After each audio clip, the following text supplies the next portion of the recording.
ദൈവം നൽകിയ ദർശനത്തിന് ദൈവം ഒരു അവധി വച്ചിട്ടുണ്ട്. നമ്മൾ തിടുക്കം കൂട്ടുന്നത് പോലെ നാളെ ഉണ്ടാകണം, മറ്റന്നാൾ ഉണ്ടാകണം, അടുത്ത ദിവസം ഉണ്ടാകണം എന്നൊരു തിടുക്കം നമ്മൾ കൂട്ടിയിട്ട് കാര്യമില്ല.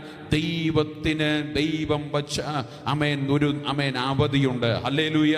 ആ അവധി കരുന്ന സമയത്തിൽ അതുപോലെ വെളിപ്പെട്ട് വരാനിടയായി തീരും. കരങ്ങൾ ഉയർത്തിയൊരു ഹല്ലേലൂയ പറഞ്ഞാട്ടെ. ഹല്ലേലൂയ. അത് സൗഖ്യമാകാം, അത് സാമ്പത്തിക നന്മകളാകാം, ഭൗതിക നന്മകളാകാം, ശാരീരിക നന്മകളാകാം, മാനസിക നന്മകളാകാം.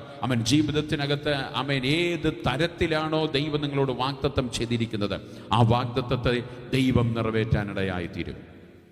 Hallelujah, hallelujah, hallelujah. ഞാനിങ്ങനെ പറയും, വാഗ്ദത്തമുള്ളവൻ ഒരിക്കലും തോറ്റുപോവുകയില്ല. Praise the Lord. ഇന്ന് നിന്റെ സാഹചര്യം വ്യത്യസ്തമായിരിക്കും. ഇന്ന് നീ കടന്നു പോകുന്നത് വിഭിന്നമായ മേഖലയിലൂടെ ആയിരിക്കും. പക്ഷേ നിന്റെ മേലൊരു വാഗ്ദത്തം കിടപ്പുണ്ടെങ്കിൽ ആ വാഗ്ദത്തത്തിന്റെ മുൻപിൽ നീ ഒരിക്കലും തോറ്റുപോവുകയില്ല. ആ വാഗ്ദത്തം അതുപോലെ വെളിപ്പെട്ടു വരാനിടയായി